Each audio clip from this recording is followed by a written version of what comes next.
warahmatullahi wabarakatuh.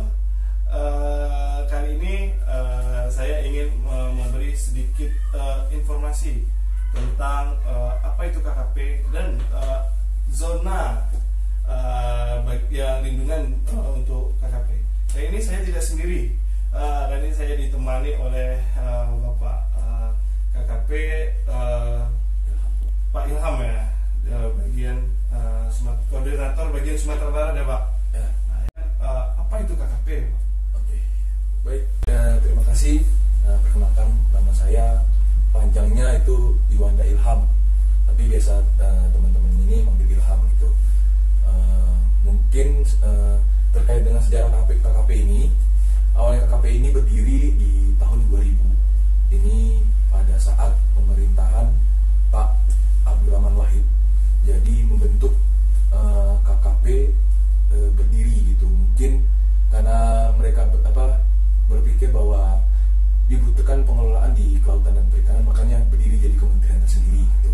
Jadi sebenarnya KKP ini dulu dia satu padu dengan kementerian di pertanian, tapi semenjak zaman Pak Gusdur di KKP seperti itu. KKP. Kalau boleh tahu gitu Pak, kegiatan KKP itu apa aja? Oke. Kegiatan KKP sebenarnya ada 5. Yang pertama itu dia pengelolaan kawasan konservasi. Kawasan konservasi dengan salah satunya pengelolaan kolong laut namanya.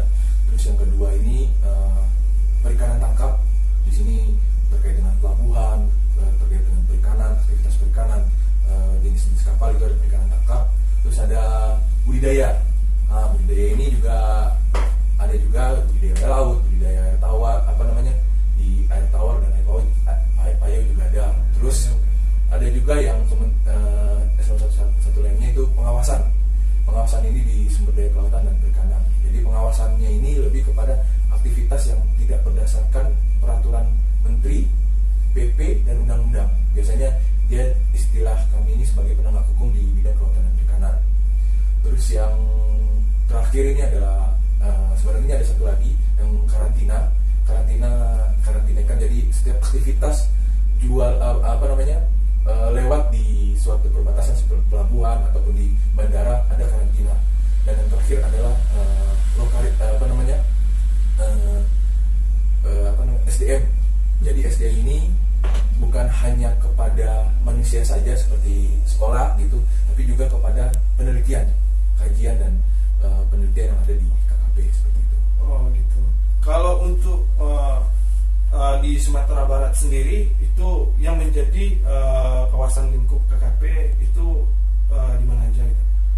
Sebenarnya lingkup KKP ini hampir di Sumbar ini hampir semuanya gitu. Hampir semuanya, karena kan aktivitas perikanan kan bukan hanya di Sumbar saja, di seluruh Indonesia juga semuanya ada gitu.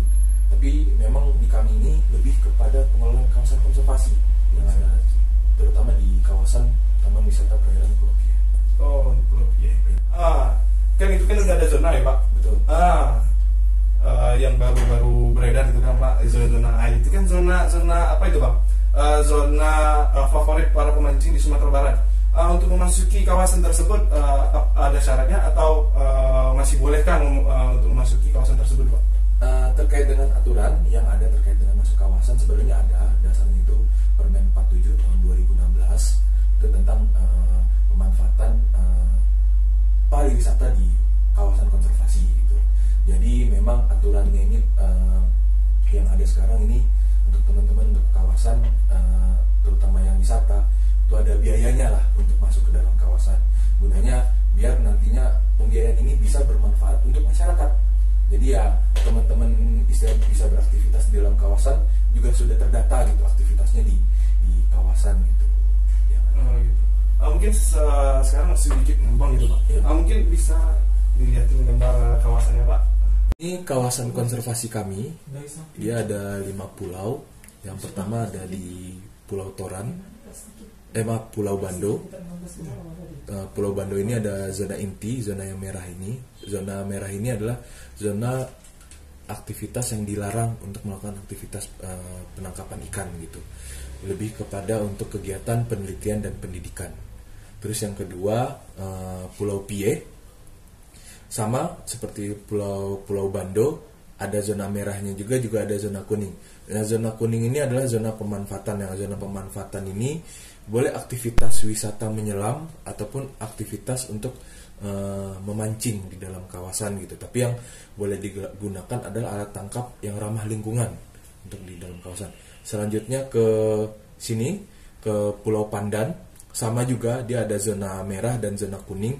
Zona merah ini zona inti yang tidak boleh dilakukan aktivitas, dan ada zona kuning, zona pariwisata. Terus ada juga Pulau Air. Di sini Pulau Air, sama juga dia ada dua zona merah dan zona kuning. Zona merah ini zona inti dan zona kuning ini zona pemanfaatan. Selanjutnya di Pulau Toran. Pulau Toran ini ada zona merah dan zona kuning, hampir sama, aktivitas yang tidak boleh diizinkan. Untuk yang zona kuning ini juga saya informasikan, teman-teman boleh berlabuh di dalam sini gitu, karena memang disarankan wilayah zona kuning ini adalah zona untuk berlabuh pada saat cuaca buruk gitu. Selanjutnya yang hijau ini adalah zona lainnya. Ada beberapa yang hijau kecil-kecil, zona lainnya.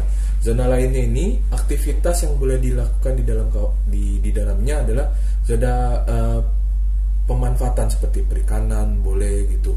Terus ataupun kegiatan rehabilitasi. Jadi memancing boleh di dalam gosong ini. Mau wisata ataupun nelayan untuk beraktivitas dipersilahkan. Yang terakhir adalah zona yang diarsir, yang merah ini. Ini adalah kawasan zona perikanan berkelanjutan. Perikanan berkelanjutan ini teman-teman tidak dilarang, tetapi yang boleh melakukan aktivitas ini kapal di bawah 10 GT. Syaratnya itu harus 10 GT. Di bawah 10 GT gitu. Dan kapalnya tidak boleh menggunakan alat tangkap yang rusak. Itu yang sangat dilarang gitu. Oh iya. Sudah terkait dengan aktivitasnya.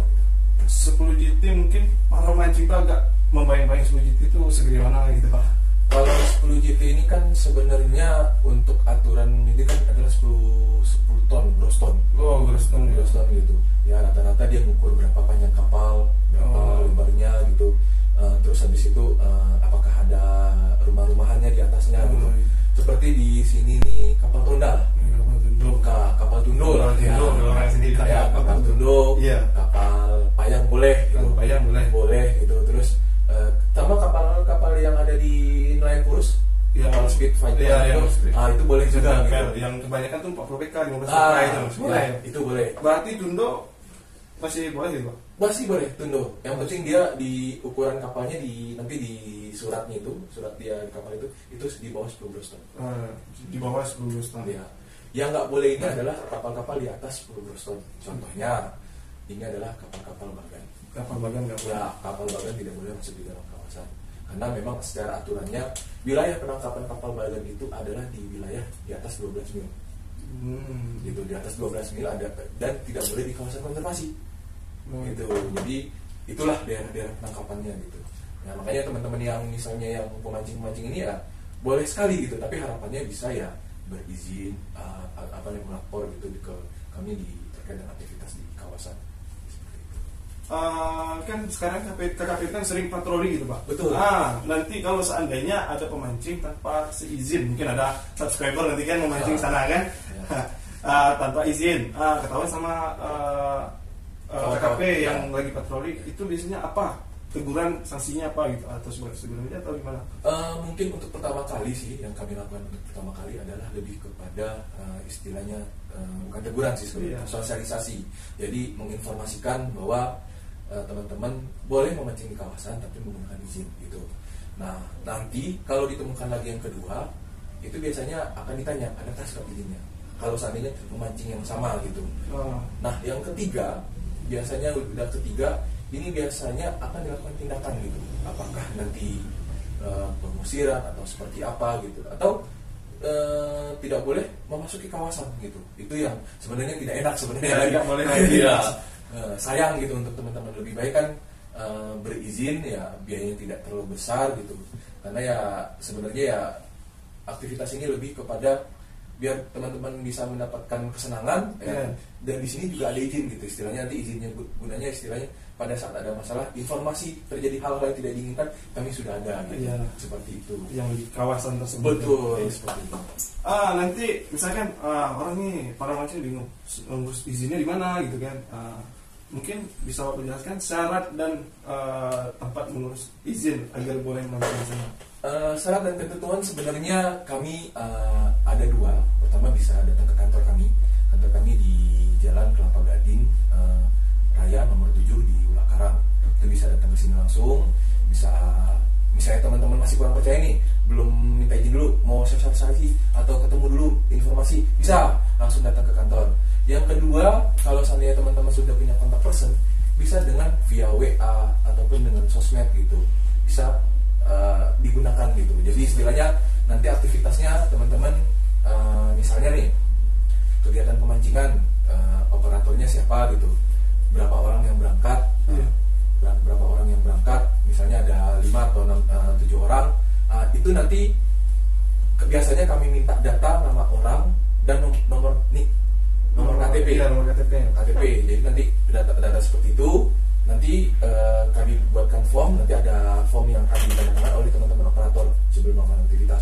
Nanti setelah form operator, teman-teman dikasih akan ada bill dalam bentuk dari Kementerian Keuangan yang akan dibayarkan gitu. Misalnya 7 orang berarti 7 kali 10.000. Ini contoh tiketnya nih, dia 10.000 per orang, karena kan untuk yang wisatawan lokal gitu aktivitasnya di 10.000 gitu. Jadi nanti teman-teman bayar via ATM atau pakai punya m-banking gitu, bisa dibayarkan langsung. Nanti bukti pembayaran tersebut di print screen atau di foto, kirim kepada teman-teman yang di sini. Nanti akan mengeluarkan tiket online, satu lagi nanti sama bukti pembayaran bahwa telah disetujui gitu kan. Nanti mungkin kalau seandainya teman-teman aktivitasnya 1 hari, misalnya izinnya hari ini nih, bisa melakukan, mungkin kami bisa membantu untuk memberikan menyerahkan tiket gitu, tiket masuk di dalam kawasan ini sebagai bukti gitu. Karena bukti ini nanti harapannya kalau seandainya ada yang ketemu di KKP pengawasan, ini dasarnya teman-teman untuk menyerahkan bukti ini seperti itu. Ibaratnya ini udah dapat izinnya, ya betul, tiket masuk ke dalam zona tersebut. Ya. Ini ibaratnya tuh hutan lindung yang di laut, Dewa. Betul. Hutan lindung yang di laut. Jadi ini kawasan konservasi yang dipegang oleh KKP tersebut di Sumatera Barat. Jadi mungkin teman-teman bingung nanti kan gimana caranya. Mungkin saya taruh di deskripsi nanti kan gimana cara pendaftarannya untuk masuk ke zona tersebut, dan zona apa aja yang menjadi kawasan oleh KKP tersebut. Mungkin saya tulis di deskripsi. Mungkin ada yang Bapak sampaikan lagi untuk para pemancing Sumatera Barat itu, Pak. Baik, terima kasih nih Mas. Sebenarnya teman-teman pemancing yang ada di Sumatera Barat jangan takut gitu terkait dengan aktivitas seperti ini, karena memang dengan kita istilahnya memberitahukan, menginformasikan, juga ada ini kepentingannya adalah untuk masyarakat juga gitu. Karena memang kami tidak pernah menerima sedikit pun uang gitu langsung ke negara. Jadi aktivitas teman-teman pemancing terkait dengan wisata ini bermanfaat untuk masyarakat yang ada di Sumatera Barat gitu. Seperti nanti istilahnya bantuan seperti apa gitu, sosialisasi dan aktivitas apapun gitu. Jadi istilahnya teman-teman pun aman di laut, ada izinnya, tenang istilah melakukan aktivitas memancing gitu tanpa ada beban sedikit pun gitu. Takutnya nanti kalau main kucing-kucingan kasihan juga gitu. Ya, itu seperti itu gitu. Harapannya sih teman-teman pemancing-pemancing lain ya istilahnya kalau masih belum percaya kami, datanglah ke kantor kami gitu. Bisa kami informasikan, kami incoming gitu. Kami tidak, teman-teman jangan takut gitu. Istilahnya kami tidak akan langsung menegak hukum gitu seperti itu, tidak gitu. Karena kan ini dalam bentuk sosialisasi kami ke depan gitu. Mudah-mudahan dengan berizin seperti ini kami pun merasa punya data gitu. Berapa sih aktivitas wisata yang ada di kawasan gitu. Jadi dengan seperti ini bisa kami promokan nanti di website kami di KKP ataupun di website kami di lokal gitu, bahwa ada aktivitas pemanfaatan di kawasan kami gitu, dan siapapun boleh masuk gitu, tidak ada membeda-bedakan, yang penting berizin. Saya lupa Pak. Ini kan syarat izin jika ada pemancing. Kalau nelayan memasuki dalam zona tersebut gimana? Sebenarnya terkait dengan aktivitas nelayan pun sebenarnya di Permen 47 tahun 2016 itu ada. Mereka harusnya terdata di kami gitu. Kami sudah beberapa nelayan yang kami data istilahnya aktivitas nelayan boleh mereka melakukan aktivitas di dalam kawasan, yang penting mereka menginformasikan ke kami gitu. Gunanya apa, nanti kami pun juga berkolaborasi dengan dinas-dinas terkait, dinas perikanan dan kelautan, bahwa berapa sih jumlah nelayan yang beraktivitas di dalam kawasan gitu. Jadi biar kami tahu berapa sih potensi hasil perikanan yang ada di dalam kawasan gitu. Kalaupun nanti data tersebut gunanya akan kami sebarkan informasi bahwa aktivitas pemancingan atau penangkapan ikan nelayan kecil tidak merusak di dalam kawasan, kan itu bagus gitu. Dan dengan data tersebut kedepannya ya segala sesuatu terdata gitu, seperti itu gitu. Oke. Itulah buat para pemancing. Jadi jangan takut sama KP, jangan takut, karena di sini ya mereka saling melindungi. Betul. Saling melindungi, ya ibaratnya saling menjaga biar alam kita tetap terjaga juga. Jadi buat teman-teman yang ingin memancing di ibaratnya itu tempat favorit lah di dalam zona tersebut, kita harus memiliki izin karena itu termasuk zona lindungan untuk lindungan KKP ya. Ibaratnya itu adalah hutan lindungnya di laut. Oke lah, mungkin sekian ya Pak. Mungkin nggak ada tambahan lagi. Itulah sedikit informasi dari KP. Sekian dari kami. Jangan lupa like, comment, and subscribe. Terima kasih.